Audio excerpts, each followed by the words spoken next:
નમસ્કાર દર્શક મિત્રો, હું છું Rohit Vachhani, Kris organic sales agency Upleta. હવે આપણે આવ્યા છીએ અત્યારે મરચીના ફિલ્ડની અંદર. આજની તારીખ છે 22/9/2024. વધુ વરસાદ હોવા છતાં આ મરચી શું કામે આવી છે એ આપણે જાણશી વિસ્તારથી.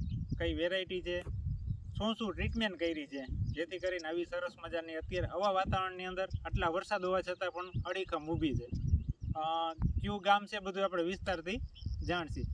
શું નામ તમારું? અશ્વિનભાઈ વાછાણી. અને કયું ગામ છે? બરડિયા, જામકંડોળ તાલુકાનું બરડિયા. બરોબર. પહેલાં તો અશ્વિનભાઈ, આ જે વિસ્તાર છે આની અંદર પહેલેથી વરસાદ કેટલો પડ્યો છે? વરસાદ 106 ઇંચ વરસાદ પડ્યો છે. બરોબર છે. અને જોવા જઈએ તો પુષ્કળ પ્રમાણમાં મરચીનું વાવેતર આ એરિયાની અંદર હતું. બરોબર છે. અત્યારની પરિસ્થિતિ બીજા લોકોને કેવી છે? બીજાથી આપણે સારું છે. અમારી પ્રોડક્ટ વાપરવાથી બીજી જે વાપરી એનાથી મને સારું લાગ્યું અને મરચી ઊભી છે. બાકી 80% પતી ગઈ છે ને આપણે 20% પતી છે ને 80% ઊભી છે. ઊંધું થઈ ગયું. બરોબર છે. તો એનું મેઇન કારણ એ છે કે મેં તમને એક પાયાના ખાતરમાં આપણે અંગના ગોલ્ડ મોકલેલો હતો. અંગના ગોલ્ડ. બરોબર. અંગના ગોલ્ડ એવી વસ્તુ છે દર્શક મિત્રો કે આપણે જે છાણિયું ખાતરની એક ટ્રેક્ટરની ટોલી હોય ને એ બરોબર આપણી 50 કિલોની બેગ નાખેલી. બરોબર. આ લાઈવ આપણે આની અંદર નાખેલ જ છે. અત્યારે તમે પ્લોટ જોવો તો એકદમ કૂણા પાન છે અને રોગ જીવાત આવતા નથી. બરોબર છે. અને પાન તમે જોવો તો એકદમ કુણપ વાળા છે. મતલબ કે આપણે જે દેશી ખાતર ભરીએ છીએ એ ટાઈપ જ કામ આપે છે. કે ભાઈ ઘણા ખેડૂતને એવું હોય કે ભાઈ દેશી ખાતર આપણી પાસે નથી, શું કરવું છે? અને આજ દેશી ખાતર લેવા જઈએ તો ઓછામાં ઓછા 2500 થી 3000 રૂપિયા આવે છે. એમ છતાંય ખડ ઉગવાનો પ્રશ્ન, ઊંડાનો પ્રશ્ન, એવો પ્રશ્ન રહેતો હોય. અને આ જે તમે ખાતર લઈ આવ્યા હતા દાણાદાર હતું.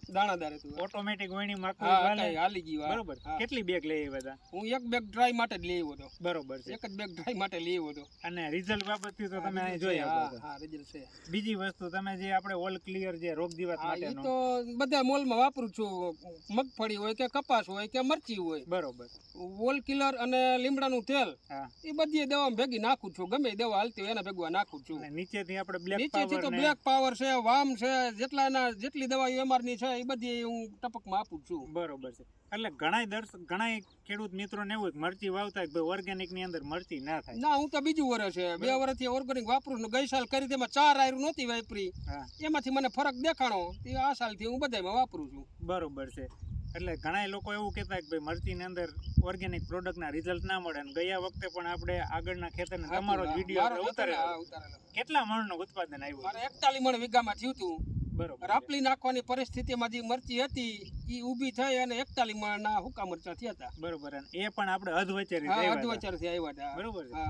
એવી જ રીતના આપણી એક બીજા ભાઈ છે. શું છે નામ તમારું? પરેશભાઈ વાછાણી. પરેશભાઈ, શું લાગે છે મરચીની પોઝિશન જોતા? મરચી બહુ સરસ લાગે. બરોબર છે. અને તમે પણ મરચી તમારે છે ને પ્રોડક્ટ તમે પણ વાપરો છો.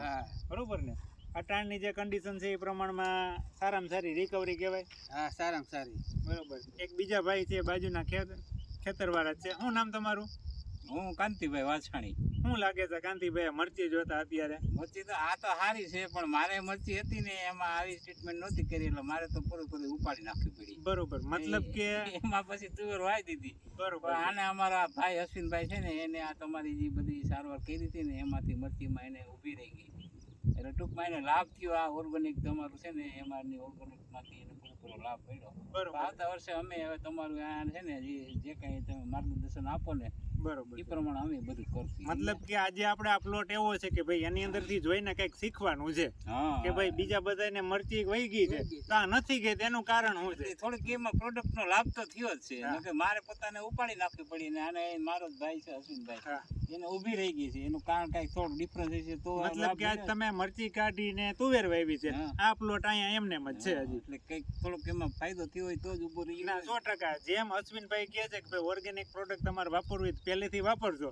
ઘણા ખેડૂતોને વપરાવે હોત છે. વચમાં 4 આયર મૂકી દેજો. એના માટે રિઝલ્ટ લેવા માટે 4 આયર મૂકી દેવાની. અને 80% તમે ઉપયોગ કરશો ને 20% તમે બહારની મારશો તો પણ રિઝલ્ટ તમને પરફેક્ટ જ મળશે. એટલે એવું નથી કે ભાઈ આપણે ઓર્ગેનિક કરીએ તો ઓલી દવા નહીં મારવાની. આપણે આપણી રીતે 20% કરવાનું. જરૂર પડે તો કરવા, પણ તમે નીચેનું પીએચ મેનેજમેન્ટ કરશો ને એટલે પરફેક્ટ રિઝલ્ટ જે આ પ્લોટની અંદર મળે છે. અને પ્લસ પોઈન્ટ એ છે કે આ પ્રોડક્ટ તમે ગમે ત્યારે ઉપયોગ કરી આપશો. ઘણા ખેડૂતના મગજમાં એવું હોય કે ભાઈ અધ વિચારે છે અથવા તો હવે પ્રોડક્ટના રિઝલ્ટ ના મળે. જેમ ગયા વર્ષે અધવિચારથી રિઝલ્ટ આપને મળ્યું હતું અને કેટલા મણનું ઈ ઉત્પાદન મળ્યું કીધું તું કરતાંય ભારીનો વજન છે ને વરહોરે વાવતાંય ભારીમાં વજન ન નીકળતું ઈ વજન આમાં નીકળો ગઈ સાલ. હતું? બરોબર છે. ભારી જે હુકા મરચાની બાંધી એમાં વજનમાં લાહોલા ફેરાયો તો આ પ્રોડક્ટ વાપરથી વજન મને મળ્યો છેલ્લે કરેલો. લગીને લીલી હતી. હા લીલી હતી ગ્રીનરી હતી 4 આયર નહોતી વાપરી એમાં એક જ વીણી આવી ઓમાં 3 વીણી આવી હતી અને વજનમાં લાહોલા ટૂંકમાં ફેર મરચાંનું બંધારણ જ એવું બંધારણ જ મોટું સારું થાય છે કીધું. ને એટલે એમાં એનું વજન મતલબ થવાનું main કે કારણ. અમે પહેલેથી જ કહીએ છીએ કે ભાઈ કોઈ પણ પ્રોડક્ટનો તમે અમારી પ્રોડક્ટનો ઉપયોગ કરો તો થોડીક જગ્યા મૂકશો તમારા જ ખેતરની અંદર તો જ તમને ખ્યાલ આવશે.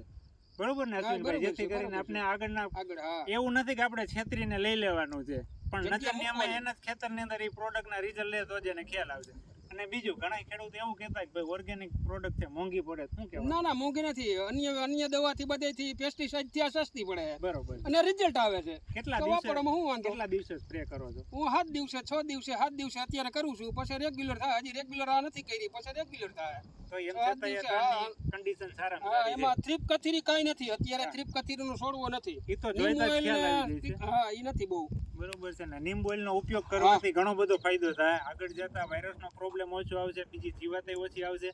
પ્લસ નીમ ઓઇલ એટલે આપણી પાસે 10,000 ppm વાળું નીમ ઓઇલ છે અને 10 ml જ આપણે નાખવી છે. નક્કી છે આગળ જતા વાયરસનો પ્રોબ્લેમ મતલબ કે આપણે જે સીડ ટુ હાર્વેસ્ટિંગ કરાવી હતી એમાં ખેડૂતોને ફાયદો એ થાય કે ભાઈ જે સમયે જે આપણે પ્રોડક્ટ આપવાની એ જ અપાવીએ છીએ. અપાવી છે હા. ઓલું શું છે કે ભાઈ અત્યારે ખેડૂત છે કે ભાઈ તમે દવા મારી બીજી તો હુંય મારી હા દઉં, એમ નહીં પણ એવું નથી કે એને જ્યારે જે જરૂરિયાત છે એ જ કરી. એટલે ઓછા ખર્ચની અંદર સારામાં સારું જો વળતર મળતું હોય તો ક્રિસ ઓર્ગેનિકની ટ્રીટમેન્ટ કરવાથી તમને ચોક્કસ ફાયદો થાય. જો અશ્વિનભાઈને ફાયદો થતો હોય તો તમને કેમ ના થાય? થાય બરોબર છે. મારો નંબર છે 99 091 76 571. થોડાકમાં તો ટ્રાય કરું મારા વાલા.